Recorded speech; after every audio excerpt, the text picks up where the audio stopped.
मंडला जिले के अजनिया से स्वास्थ्य व्यवस्था को लेकर एक ऐसी तस्वीर सामने आई है जिसने शासन और प्रशासन दोनों की कार्यशैली पर गंभीर सवाल खड़े कर दिए हैं। कुछ दिन पहले बड़े बड़े मंच सजे फीता कटा। मंत्री, सांसद, विधायक और प्रशासनिक अधिकारियों ने करोड़ों की लागत से बने 30 बिस्तरों वाले सामुदायिक स्वास्थ्य केंद्र का लोकार्पण बड़े उत्साह के साथ किया, लेकिन अब उसी अस्पताल के मुख्य गेट पर ताला लटका हुआ है। जिस अस्पताल को ग्रामीणों को बेहतर इलाज का सपना बताया गया, वहां न बिजली है, न पानी, न स्टाफ है और न ही इलाज की कोई सुविधा। अब क्षेत्रीय विधायक नारायण सिंह पट्टा ने इसे जनता के साथ धोखा बताते हुए स्वास्थ्य विभाग और शासन पर गंभीर आरोप लगाए हैं। अजनिया क्षेत्र के लोगों को उम्मीद थी कि अब इलाज के लिए उन्हें दर दर भटकना नहीं पड़ेगा। सरकार ने भी इस अस्पताल को ग्रामीण स्वास्थ्य सेवाओं की बड़ी उपलब्धता बताई थी। करोड़ों रुपए खर्च करने के बाद भी 30 बिस्तरों वाला सामुदायिक स्वास्थ्य तैयार किया गया। मंच से बड़े बड़े दावे किए गए, लेकिन जमीनी हकीकत ने उन दावों की पोल खोल दी है। लोकार्पण के बाद अस्पताल शुरू होने के बजाय भवन में ताला लटक गया। अस्पताल परिसर सुनसान पड़ा है, न मरीज है, न डॉक्टर है और न ही कोई स्वास्थ्य सुविधा। जब इस पूरे मामले की पड़ताल की गई तो चौंकाने वाली जानकारी सामने आई। जिस अस्पताल का लोकार्पण किया गया, वहां अभी तक मूलभूत सुविधाएं भी उपलब्ध नहीं है। न पानी की व्यवस्था, न बिजली कनेक्शन, न पर्याप्त स्टाफ और न ही जरूरत संसाधन। अब सबसे बड़ा सवाल यही उठ रहा है कि आखिर बिना बिजली, पानी और संसाधनों के अस्पताल का हैंडओवर क्यों लिया गया, और जब अस्पताल संचालक की स्थिति ही नहीं तो फिर जनता के बीच उसका भव्य लोकार्पण कर वाहवाही क्यों लूटनी गई। इधर क्षेत्रीय विधायक नारायण सिंह पट्टा ने इस पूरे मामले को जनता के साथ छल बताते हुए शासन और स्वास्थ्य विभाग पर तीखा हमला बोला। विधायक ने साफ कहा कि अस्पताल में न बेड है, न डॉक्टर है, न बिजली है, न पानी है।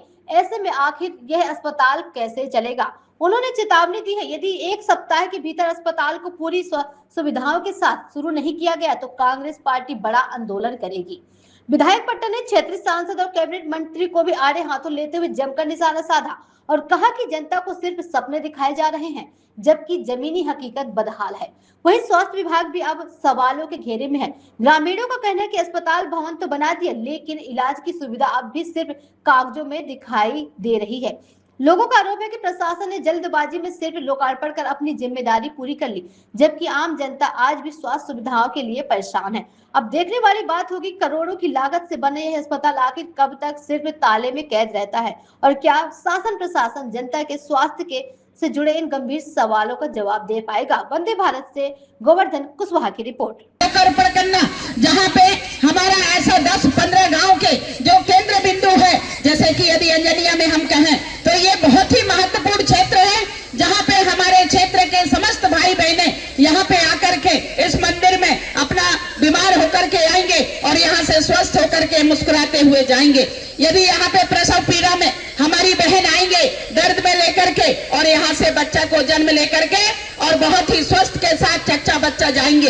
ऐसे भाव लेकर के आप सब लोगों की भावनाओं को ध्यान में रखते हुए देश के यशस्वी प्रधानमंत्री जी के नेतृत्व में मध्य प्रदेश की सरकार लगातार काम कर रही है। भाइयों बहनों, जिस तरीके से शिक्षा के क्षेत्र में लगातार बढ़ोतरी हुई, आज मुझे बताते हुए हर्ष हो रहा है कि मंडला जैसे जगह में जो एक समय कहते थे कि मंडला पिछड़ा क्षेत्र है, मंडला के लोग शिक्षित नहीं है, पर आज मुझे हर्ष हो रहा है कि मंडला जैसे जगह में हमारे 30 बच्चे ऐसे हैं जो टॉप 10 में आ जाकर के 3 बच्चे जो हमारे मध्य प्रदेश के टॉप 10 हैं वहां पे दूसरा स्थान हासिल किए, मध्य प्रदेश में चौथा स्थान हासिल किए, मध्य प्रदेश में 6वां स्थान हासिल किए और मध्य प्रदेश में 10वां स्थान हासिल किए। जो ऐसे स्कूल जहाँ पे मेरा नाम आसाराम पटेल अंजनिया का हूँ।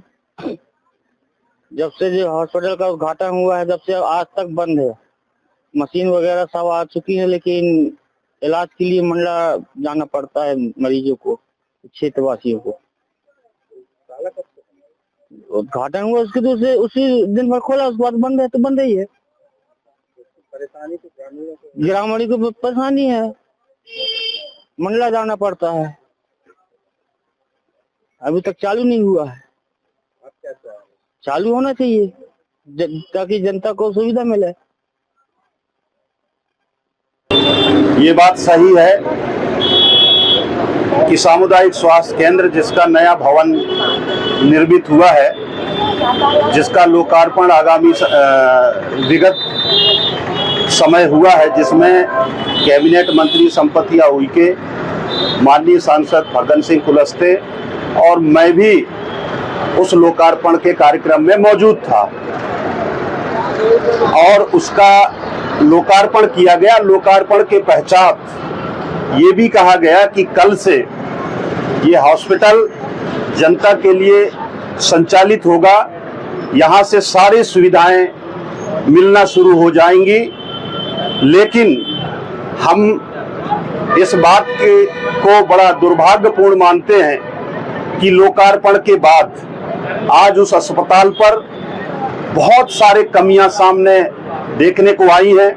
वहां पर पेयजल की सुविधा नहीं है, वहां पर बिजली की सुविधा नहीं है, वहां पर बेड की सुविधा नहीं है, वहां दवाइयों की सुविधा नहीं है, वहां स्टाफ की कमी है, डॉक्टर की कमी है। और जबकि लोकार्पण के समय पश्चात जब माननीय सांसद महोदय भाषण दे रहे थे तो वो ये कह रहे थे कि कांग्रेस के शासन काल में हमारे मध्य प्रदेश में स्वास्थ्य की सुविधाएं पूरी तरह से चरमराई हुई थी, डॉक्टरों की कमी था। आज उस समय 5 से 6 मेडिकल की कॉलेज हुआ करती थी। आज की स्थिति में यह मध्य प्रदेश में कि मेडिकल कॉलेजों का अंबार हो चुका है और डॉक्टरों की पूरी भरमार है। लेकिन मैं उनके बयान को याद दिलाता हूं कि आज चाहे हमारे मंडला जिले का जिला चिकित्सालय हो, चाहे हमारे विकासखंड के सभी सामुदायिक स्वास्थ्य केंद्र हो, स्टाफ की कमी है, डॉक्टरों की कमी है, दवाइयों की कमी है, बेड की कमी है और सारे चिकित्सा से संबंधित अभी मैंने हमारे मीडिया के साथियों ने 108 एम्बुलेंस की दुर्दशा को उन्होंने पब्लिश किया था। उसमें हमने देखा कि वो किस तरह की गाड़ी का कंडीशन देख के ऐसा लगता है कि कहीं कबाड़ से उठा करके लाया गया हो। जरा देखिए, यहाँ पर इस तरह की स्वास्थ्य की सुविधाएं हैं। मैं निश्चित रूप से प्रशासन के लोग भी वहां पर मौजूद थे, हमारे कलेक्टर महोदय मौजूद था।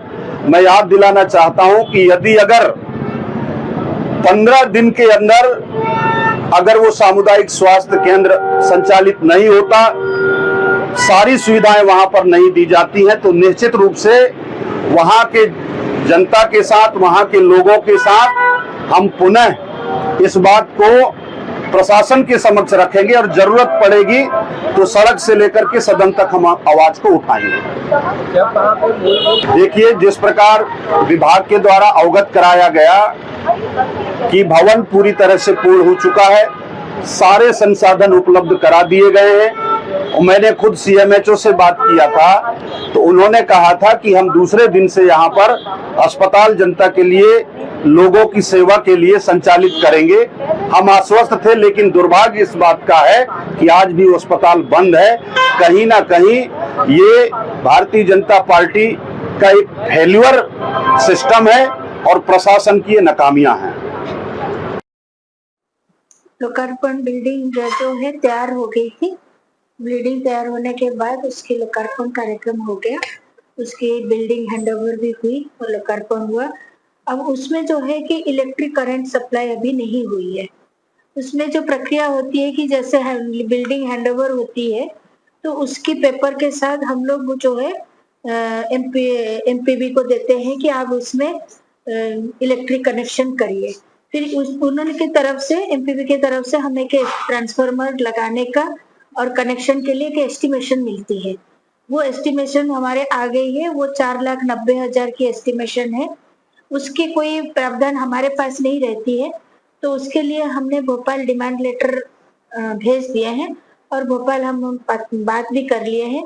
बहुत जल्दी उसकी जैसे फंड हमको मिल जाएगा, हम एमपीबी में जमा कर देंगे तो हमारे यहाँ ट्रांसफार्मर लग जाएगा। जैसे ही ट्रांसफर लग जाएगा तो फिर करंट आएगी तो फिर शिफ्ट करवा देंगे। नहीं, हैंडओवर हमारे बिल्डिंग खत्म हो गई थी तो इसलिए हैंडओवर किया गया। हैंडओवर लेंगे तभी आगे की प्रोसीजर तो हो पाएगी। जब हैंडओवर हुआ तो उसी के साथ साथ लोकार्पण भी हुआ। सुविधा हमारी जो पुराने हॉस्पिटल है, सारे सुविधा हम पुराने हॉस्पिटल में दे रहे हैं और इसको जो है फाइनल टचिंग की कंप्लीशन हमारी चल रही है।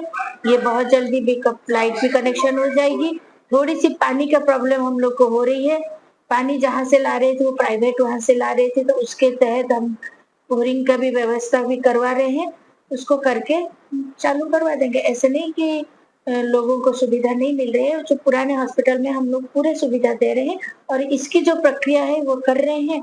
जैसे जल्दी से जल्दी प्रक्रिया पूरी हो जाएगी तो इसको भी हम चालू करवा देंगे, के लिए नहीं, जल्दी शुरू हो जाएगी। जब जल्दी शुरू हो जाएगी फिर कहाँ शुरू हो जाएगी, वो तो प्रक्रिया है, प्रोसेस ही चल रही है।